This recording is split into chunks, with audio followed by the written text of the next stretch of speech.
आइए हम निकालेंगे यूहन्ना उसका 20 अध्याय। यूहन्ना 161। शिवा चुप बेटा, अब जा रहे। यूहन्ना 20 अध्याय उसका 161 पेज नंबर पर है। 161 161 पेज नंबर, और उसका हम पढ़ेंगे 11 से लेकर 18 पद तक, बारी बारी पढ़ेंगे। यीशु मसीह अपने जी उठने के बाद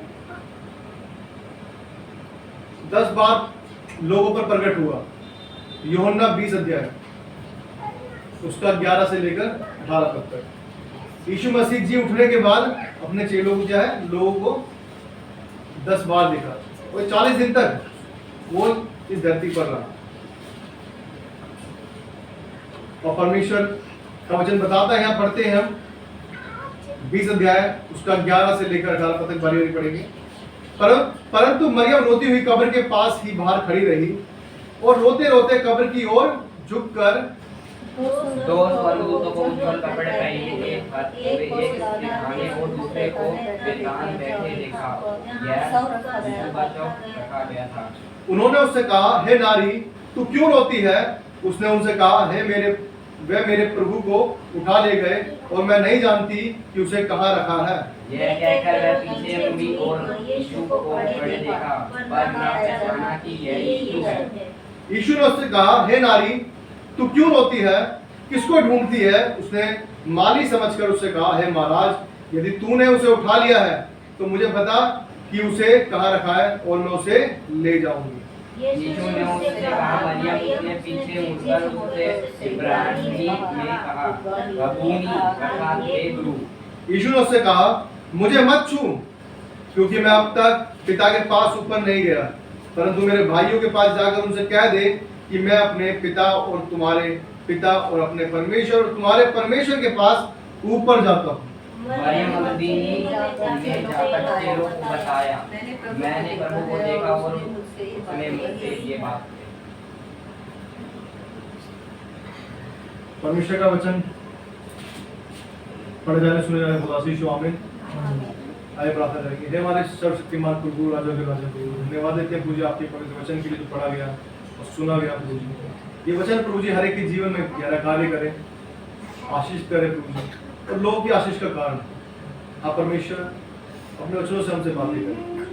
आज परमेश्वर आपका जी उठना हमारे जीवन में नए सिरे से जीना हो प्रभु, दया करें, अनुग्रह करें, हर एक बात में सहायता करें। हमें दास को बुद्धि ज्ञान दे, शब्द मेरे हो, शब्द आपके हो, दया करें, अनुग्रह सब बातों में सहायता करें। छोटी सी विनती प्रार्थना प्रभु यीशु मसीह के नाम आपके दया से सुने और ग्रहण करें। आमीन। चलो शांति रहो। अब यह देखते हैं परमेश्वर के वचन में हम कुछ जगहों को देखेंगे, और उसके बाद क्या है, आराधना हो जाएगी। हम देखेंगे जो हमने पढ़ा यहाँ पर यूहन्ना 20 अध्याय उसका 11 से लेकर 18 पद तक। मरियम क्या है, रोती हुई कब्र के पास बाहर खड़ी रही, और रोते रोते कब्र की ओर झुककर दो स्वर्गदूतों को उज्जवल कपड़े पहने हुए, एक को सिरहाने और दूसरे को पैताने बैठे देखा, जहां यीशु का सब रखा गया था। जहां रखा गया था इसका मतलब क्या है, शव वहां पर नहीं है, लेकिन क्या है, दो स्वर्गदूत क्या है, एक पैताने और एक क्या है, सिरहाने बैठा देखा। हालेलुया। जिसने देखा उसके लिए कितनी आनंद की बात होगी। वो क्या देख रही होगी कि दो स्वर्गदूत बैठे। हालेलुया। आनंद की बात है सच में, क्योंकि आज हमारे लिए हमारा प्रभु यीशु मसीह क्या है, जी उठा। मृतकों में से क्या है, जी उठा। क्या कोई मरकर जी उठा है? नहीं, कोई नहीं, सिर्फ प्रभु यीशु मसीह। हाँ भैया, ये मैंने एक न्यूज़ में देखा।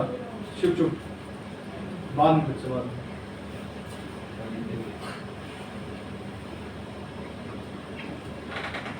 जब उसने रोते हुए देखा स्वर्गदूतों ने, तो उससे क्या पूछा, हे नारी तू क्यों रोती है? उसने उनसे कहा, वे मेरे प्रभु को उठा ले गए हैं, और मैं नहीं जानती कि उसे कहाँ रखा है।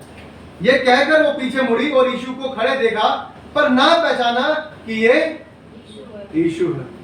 वो नहीं पहचाना उसको, ढूंढने तो उसे आई है, लेकिन क्या है, नहीं पहचाना।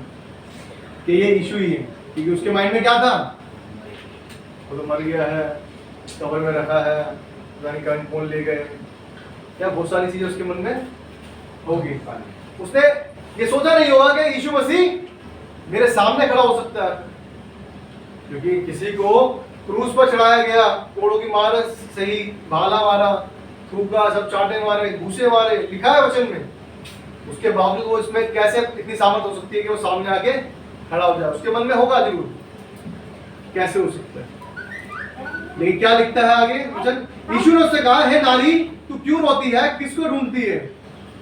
यीशु मसीह ने कहा, आज यीशु मसीह हमसे भी कहता है कि क्या ढूंढती है। यीशु मसीह सामने ही हमारे, हम क्या है, किसको ढूंढ रहे हैं? हम यीशु मसीह को ढूंढ रहे हैं, लेकिन यीशु मसीह सामने खड़ा है, लेकिन हमें पता ही नहीं चल रहा। क्या लिखा है? हे नारी तू क्यों रोती है, किसको ढूंढती है? और उसने क्या समझा? उसको माली समझा। लिखता है, हे महाराज यदि तूने उसे उठा लिया है तो मुझे बता कि उसे कहाँ रखा है और मैं उसे ले जाऊंगी। कितना प्रेम है, यहाँ प्रेम को देखते हैं हम। उसने पूछा कि यदि तू जानता है तो मुझे बता, मैं उसे ले जाऊंगी। क्या कोई लेडीज इस जेंट्स के शरीर को उठाकर ले जा सकती है? जो बहुत अच्छे बॉडी बिल्डर होंगे वो तो एक अलग बात है, लेकिन नॉर्मल जो इंसान है वो लेडीज क्या है, एक आदमी के शरीर को उठाकर अकेले वो भी भारी हो जाता है, फिर भी क्या है, उठाकर वो ले जाने के लिए कह रही कि तू मुझे बता। ये क्या है? उसका प्रेम है, ये उसका प्रेम है। वो ये नहीं देखेगी क्या हल्का है क्या भारी है, उसे ये पता है मेरा इशू है और मैं उसे लेकर जाऊंगी, मैं उसे लेकर जाऊंगी। आगे लिखा है 16 पद में लिखता है, यीशु ने उससे कहा मरियम। उसने पीछे मुड़कर उससे इब्रानी में कहा रब्बूनी, अर्थात हे गुरु। जब उसने बोला यीशु मसीह ने पिछले क्या कहा, यीशु ने उससे कहा मरियम, जब नाम लिया तो मरियम ने क्या पीछे मुड़कर क्या कहा? रब्बूनी। ये इब्री का शब्द है जिसका क्या अर्थ है? हे गुरु। इधर बैठो, उधर बैठो, उधर बैठो।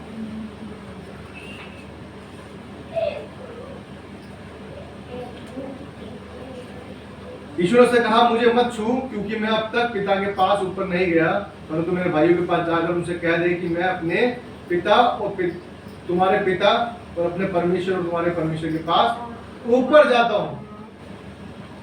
अभी क्या कह रहा है? मुझे मत छू। मुझे कहा जाना है?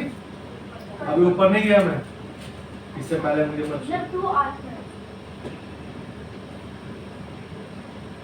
यह लिखता है 18 पद में, मरियम मगदलीनी ने जाकर चेलों को बताया, मैंने प्रभु को देखा और उसने मुझसे ये बातें कही। बातें कही।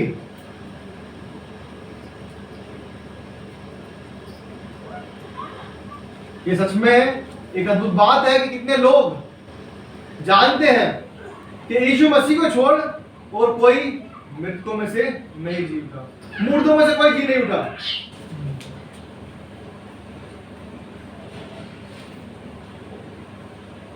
बच्चों शो में ज्यादा घूमते रहोगे। आर्यन बेटा पीछे हो आओ।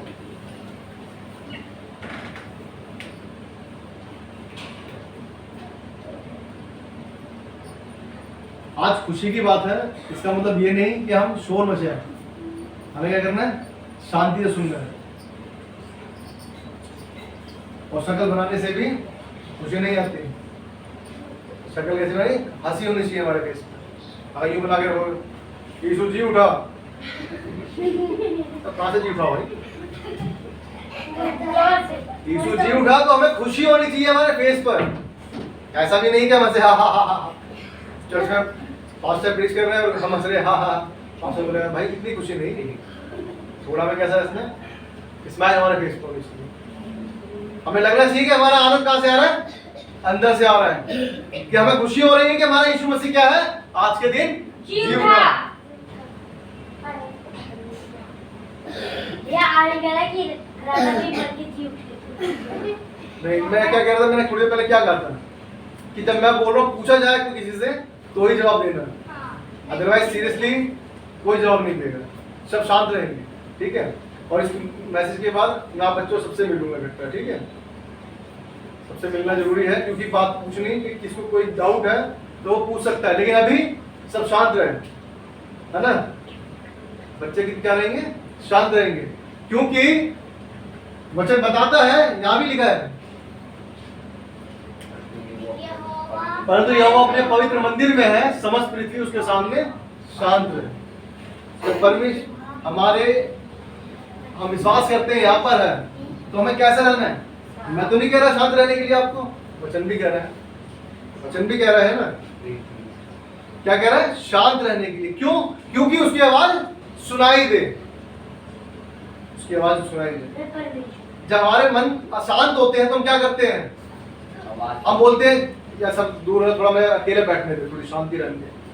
क्यों? क्योंकि हमें शांत रहना होता है, तो तभी आवाज उसकी अब आती है। अगर मैं यहाँ डीजे चला दूं और यहाँ से मैं चिल्लाऊं, मोहित मोहित मोहित बोला, वो चिल्ला, पता ही नहीं चलेगा, क्योंकि आवाज शोर ज्यादा, हमारे मनों में भी शोर बहुत ज्यादा है। किसी को परेशानी का है, किसी को बीमारी का है, किसी को पैसे का है, किसी को किसी और चिंता का है, बच्चों की शादी कैसे होगी, पढ़ाई कैसे होगी, लिखाई कैसे होगी, घर कैसे बनेगा, घर बन गया तो इसमें पेंट कैसे होगा, पेंट बन गया तो अब ये कैसे होगा। बहुत सारी चिंताएं क्या है इंसान के शरीर में रहती है, दिल में लगी रहती है। भाई बताती है मन में क्या है, एक असाध्य रोग लगा हुआ है। वो ऐसा रोग है जो नहीं खत्म होता जल्दी से। जब तक आप परमेश्वर में नहीं छोड़ दोगे, वो आपका रोग क्या है, खत्म नहीं होगा, बोझ बना रहेगा, वो लगा रहेगा लगा रहेगा। लेकिन क्या करना पड़ता है उसके लिए? छोड़ना पड़ता है। ये उनसे सोचो कि कैसा लगा होगा उन चेलों को जब उन्होंने देखा होगा कि यीशु मसीह जो अपनी भविष्यवाणी कही थी कि मैं तीसरे दिन क्या है, मुर्दों में से जी उठूंगा, वो जी उठा। कितने आनंद की बात है। इसके नीचे देखेंगे हम 19, 20, 21, 22 और 23 पद में लिखा है, उसी दिन जो सप्ताह का पहला दिन था, संध्या के समय, जब वहां के द्वार जहां चेले थे यहूदिया के डर के मारे बंद थे, तब यीशु आया और उनके बीच में खड़ा होकर उनसे कहा, तुम्हें शांति मिले। और ये कहकर अपना हाथ और अपना पंजा उनको दिखाए। तब चेले प्रभु को देखकर आनंदित हुए। यीशु ने फिर उनसे कहा, तुम्हें शांति मिले। जैसा पिता ने मुझे भेजा है, वैसे ही मैं भी तुम्हें भेजता हूं। ये कहकर उसने उन पर फूंका और उनसे कहा, पवित्र आत्मा लो। जिनके पाप तुम क्षमा करो, वह उनके लिए क्षमा किए गए हैं, जिनके तुम रखो वह रखे गए हैं।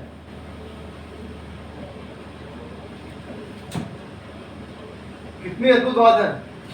पाप तक भी अधिकार दिया है कि तुम क्षमा करोगे तो क्षमा हो गए, और अगर तुमने रख लिए तो वो रखे गए।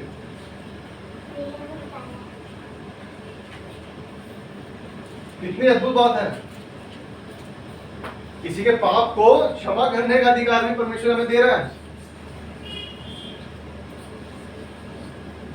कह रहा है यीशु ने फिर उनसे कहा, तुम्हें शांति मिले। जैसा पिता ने मुझे भेजा है, वैसा ही मैं भी तुम्हें भेजता हूं। क्या, लेकिन हमें ये चीजें तो अधिकार तो अच्छे लगते हैं, लेकिन जो उस पर काम दिए वो काम अच्छे नहीं लगते।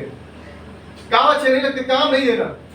घर में भी होता है, अगर कोई बच्चे हैं तो बच्चों को कुछ भी दे दे ला के तो अच्छा लगता है। अरे पापा कितने अच्छे हैं, अरे मम्मी कितनी अच्छी है, सब कुछ क्या अच्छा लगता है लेना।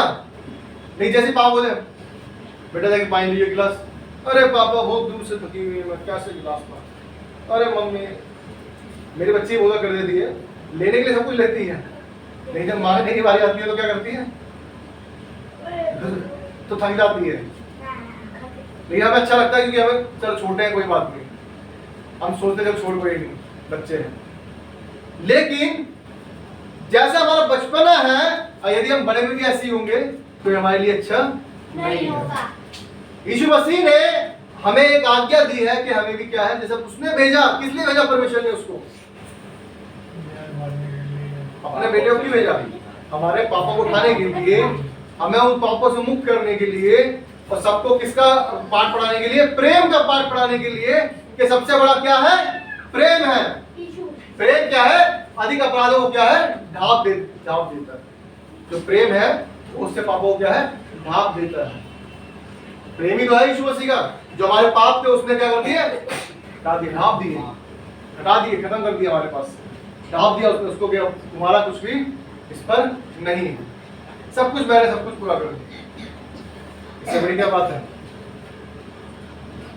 लेकिन जो उसने काम दिया है, काम हमें अच्छा नहीं लगता, क्योंकि उसने कहा कि जैसा मुझे भेजा वैसे ही मैं तुम्हें भी भेजता हूं कि तुम भी जाकर लोगों का पाठ वही पढ़ाओ।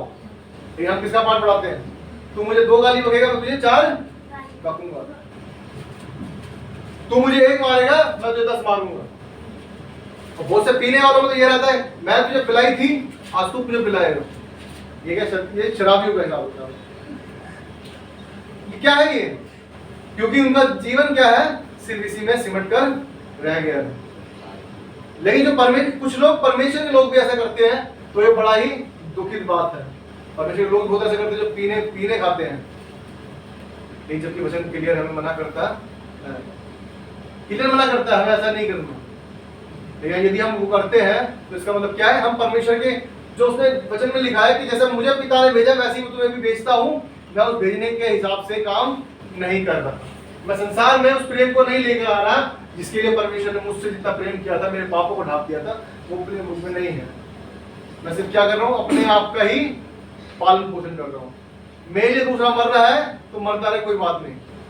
कोई जीता है जीता रहे, मर रहा है मरता रहे, कोई लेना देना नहीं होता। क्यों नहीं होता, क्यों नहीं होता? क्योंकि उसमें परमेश्वर का प्रेम है ही नहीं। जो प्रेम करता है, जिसे परमेश्वर है, प्रभु यीशु मसीह है, वो प्रेम करना जानता है, वो प्रेम जानता है।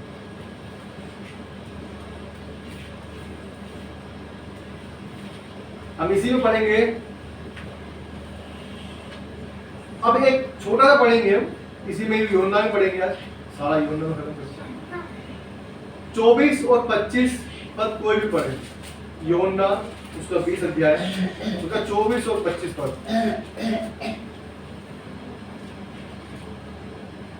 परंतु 12 में से एक अर्थात थोमा जो दिदुमुस कहलाता है, जब यीशु आया तो उनके साथ न था। जब अन्य चेले उससे कहने लगे हमने प्रभु को देखा है, तब उसने उनसे कहा जब तक मैं उसके हाथों में कीलों के छेद न देख लूं और कीलों के छेदों में अपनी उंगली न डाल लूं और उसके पंजर में अपना हाथ न डाल लूं, तब तक मैं विश्वास नहीं करूंगा, विश्वास नहीं करूंगा मैं। आज भी बहुत से ऐसे, बहुत से लोग ऐसे आज भी, कि जब तक प्रभु मुझे नहीं दे देगा मैं प्रभु को कैसे मान लूं ये जीवित है, ये है परमेश्वर। बहुत से लोग ऐसे हैं, लेकिन ये उनके लिए नहीं है जो अविश्वासी है, ये विश्वासियों के लिए है। विश्वासियों के लिए क्यों है और अविश्वासियों के लिए क्यों नहीं है? क्योंकि ये कौन है? थोमा, जो उसका चेला था, जो साथ साथ घूमता था, ये थोमा है। लेकिन जो बाकी अविश्वासी है वो तो कहते हैं कि भाई जब कुछ करके दिखाएगा तो ही मानेंगे, वो लिए होता है, वो बहुत से लोग ऐसे करते हैं, उनका समझ में आता है। और बाइबल बताती भी है, परख कर देखो यहोवा कैसा भला। वो खुद कहता है मुझे परख कर देखो, परख कर देखो यहोवा कैसा भला है, वो खुद कहता है इसके लिए। ये वचन दोनों के लिए, विश्वासी के लिए, विश्वासी के लिए। क्योंकि जो अविश्वासी है वो तो परख कर देखेगा कि हाँ परमेश्वर सच में मेरे लिए है या नहीं है, ऐसा कर सकता है क्या? लेकिन जो विश्वासी है वो ये इस तरह से परख सकता है कि वो अपनी उस परेशानी चिंताओं में भी परमेश्वर का सब कुछ डालकर उस तरह से जी सकता है और परमेश्वर को देख सकता है कि उसका बड़ा हाथ जो है किस तरह से जीवन में कार्य करता है। लेकिन यहाँ लिखा है, थोमा ने कहा जब तक मैं उसके पंजर में, उसके छेदों में उंगली डाल के ना देख लूं तो मैं विश्वास न करूंगा। कैसी बात है? और वो कुछ कह रहे थे, क्या है? उंगली में उंगली डाल के ना देख लूं उसके छेद में, जब तक मैं विश्वास ही नहीं करूंगा कि यीशु मसीह यही है। उसको पता है कि किया ठुकी है, उसके कीले ठुकी हुई है। हाँ, तो इसका मतलब ये है कि छेद तो जरूर होंगे। ये क्या है आपका? अविश्वास। ये क्या है? अविश्वास है। ये क्या है? अविश्वास है। आप में विश्वास नहीं है। आप कहते जरूर हो कि मैं मसीही हूं, मैं विश्वासी हूं, लेकिन नहीं। क्यों नहीं हूं? क्या कह रहे हैं कि जब तक मैं पंजर में उंगली डाल के ना देख लूं तो विश्वास ना करो। हमारा भी ऐसे होता है। सॉरी,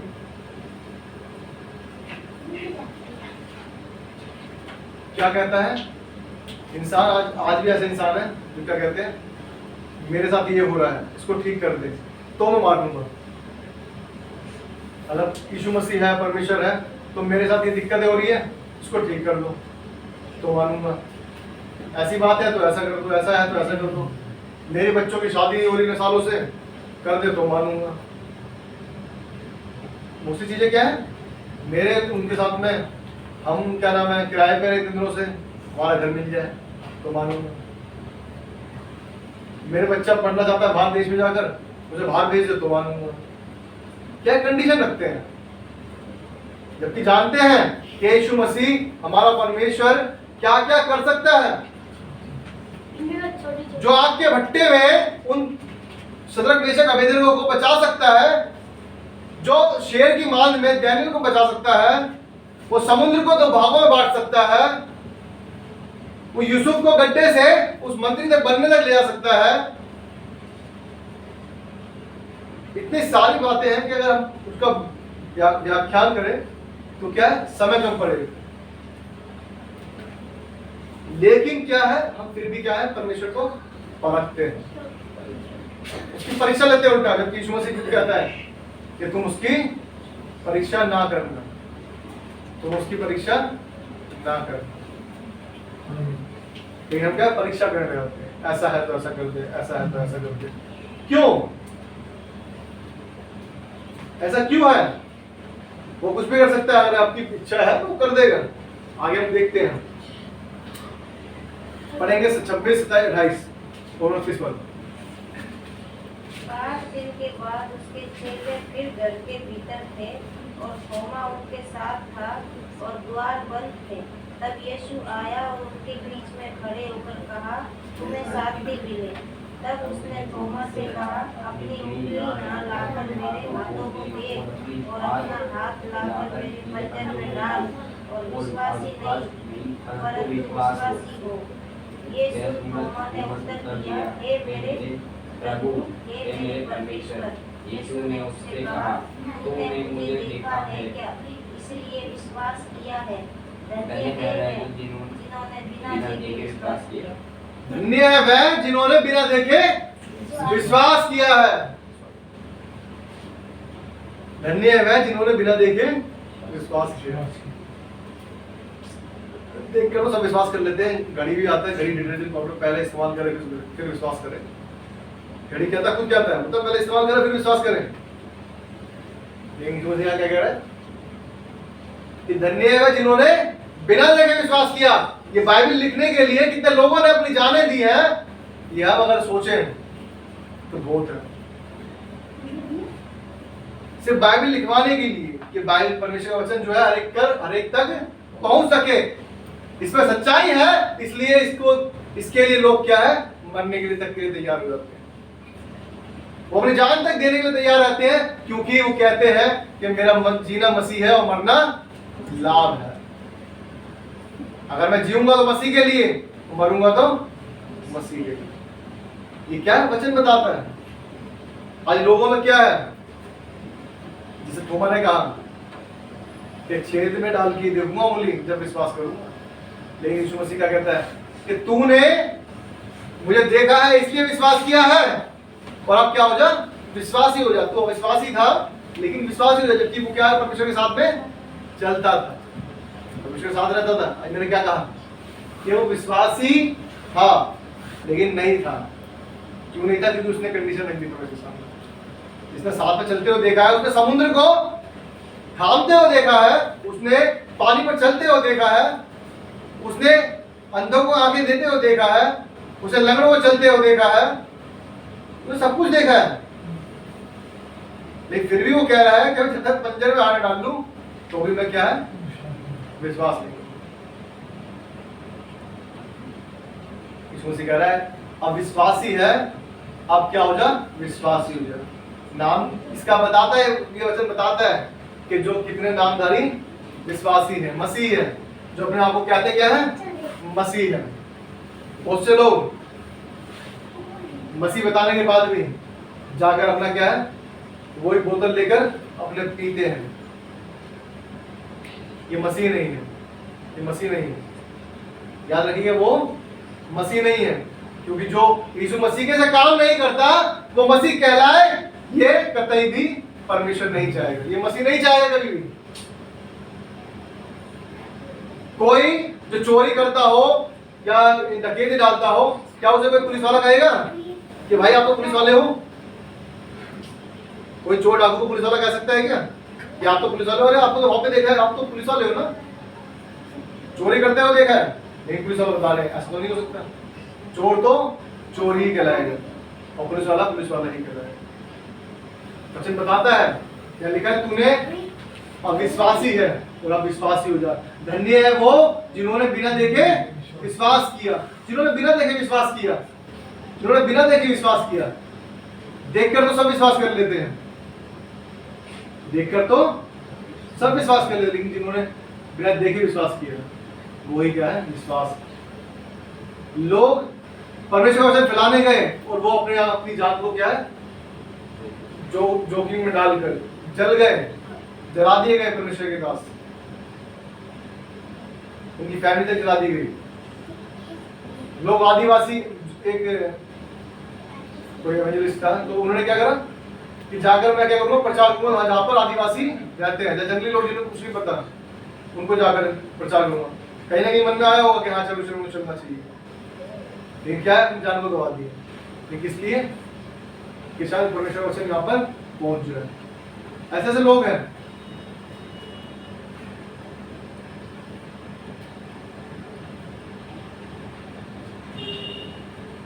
जॉन आर्मस्ट्रांग के बारे में हमने सुना पिछले समय के, टाइटैनिक जहाज जो था वो टूट गया, लेकिन उसने क्या करा, पानी में तैर तैर के वो उसने अपनी जान को जोखिम में डालकर अपनी बेटी को उसे भेज दिया कि जाओ उसे ले जाओ, कि इसे परमेश्वर संभाल लेगा। लेकिन ये जो लोग पानी में डूब रहे हैं, मर गए, मरने से पहले इनको यीशु मसीह के बारे में जानना जरूरी है। उन्होंने जा के पूछा उसने कि क्या तुम बचाए गए हो, क्या तुम बचाए गए हो? उससे पूछा, पानी में डूबते, ठंडे पानी में, तो तैर कर इधर जा रहा, कभी इधर जा रहा, पूछता क्या है, क्या तुम बचाए गए हो? Are you saved? क्या तुम बचाए गए हो? हम लोग बोल रहे हैं पानी में डूब रहे हैं, कहाँ बचाए गए? तो पानी में डूब रहे हैं। उसने कहा, क्या तुम यीशु मसीह को एक्सेप्ट करते हो? क्या तुम उसे जानते हो?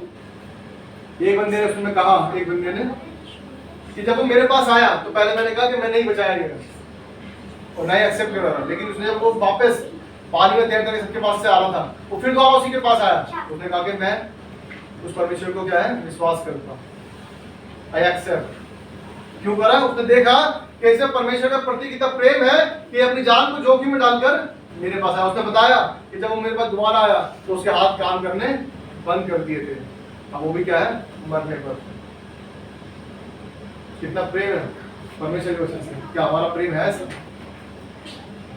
हमारा प्रेम है ऐसा या ऐसा ही है जब बोलते हैं ऐसे ही है, चल रहा है, जिंदगी क्या चल रही है? बहुत से लोग बोलते हैं कट रही है, तो कटती ही रह जाती है। मेरे ऑफिस में एक एम्प्लॉय था, साथ में ऐसे ही बोलता है, वो कैसे बोला कट रही है, मतलब जो शब्द हम बोलते हैं वही क्या होते हैं, हमारे शब्द कार्य करते हैं। इसलिए हमें अच्छा बोलना है, हम अच्छा बोलेंगे तो अच्छा होगा, क्योंकि यीशु मसीह ने कहा और वो हर चीज क्या है, हुई है। उत्पत्ति में देखते हैं परमेश्वर ने क्या कहा, ऐसा ऐसा बन जा, और वो क्या बनता चला गया, रुका नहीं, बोलने पर क्या है, पूरा हो गया। वैसे जैसे हम शब्द बोलेंगे वैसा ही क्या है, आपके लिए होगा। या थोमा को देखते हैं हम, उसने कहा कि मैं पंजर में उंगली डाल के देखूंगा। आज हम देखते हैं, आज हम यदि हम कहीं पे भी परेशान है, दिक्कत में है, परेशानी में, किसी चीज में भी है, लेकिन परमेश्वर को ऐसा परखे ना, परमेश्वर को क्या है, परखे ना, लेकिन परमेश्वर को अपना विश्वास बनाए रखे, क्योंकि जो परमेश्वर में विश्वास रखता है, बाइबल बताती वजह से ही लिखा है कि जो उसकी ओर दृष्टि लगाए रखते हैं उनका मुंह कभी काला नहीं होने पाता, कभी काला नहीं होने पाता। ये हमारा विश्वास होना चाहिए। हमने देखा 3 जगहों पर यीशु मसीह को, जो अपने मरने के बाद क्या है, लोगों को दिखाई दी, चेलों को प्रकट हुआ। लेकिन वो 10वीं जगह पे लिखा, लेकिन हम इन जगहों को देखकर हम विश्वास करते हैं कि यीशु मसीह हमारे लिए, कि हमारे लिए मारा गया, गाड़ा गया और तीसरे दिन जी उठा। कितनी अद्भुत बात है। बहुत से लोग बोलते हैं, बहुत से लोग क्या बोलते हैं कि यीशु मसीह मरा था, मरा नहीं था, कह रहे क्रूस पे लटका कर क्या हुआ था, उसका बेहोश हो गया था। उसके बाद उसकी कब्र में से क्या करा, उसको निकाल लिया। उसके बाद उसको क्या है, होश आया, वो क्या है, उसके बाद भारत चला गया। ये कुछ लोग बोलते हैं। अब इनसे एक चीज पूछी जाए छोटी सी, बाइबल में लिखा है जब वो क्रूस पर था तो क्या करा, उसको भाला मारा गया और उसमें से खून और पानी की क्या है, धारा है, पानी निकला। इसका मतलब ये उस टाइम पर ही वो मर गया। अब मतलब लोग इतना कुछ बोलते हैं किस लिए, कि हम विश्वास ना करें, हम उस विश्वास से भटक जाएं। लेकिन यीशु मसीह का वचन ये लिखा है, जो हमने पढ़ा भी, हमने देखा कितनी जगहों पर क्या है, परमेश्वर प्रकट हुआ अपने लोगों को। लेकिन आज क्या हम उस परमेश्वर पे विश्वास करते हैं? क्या हम उस परमेश्वर प्रभु यीशु मसीह पर विश्वास करते हैं कि हाँ पिता तू ही सब कुछ है, तू जीवित है, तू जीवित है। जो लोग जीवित मानते हैं वही क्या है, इसके लोग जीवित होते हैं, जीवन पाते हैं। लेकिन जो जीवन नहीं पाते उनके पास यीशु मसीह नहीं।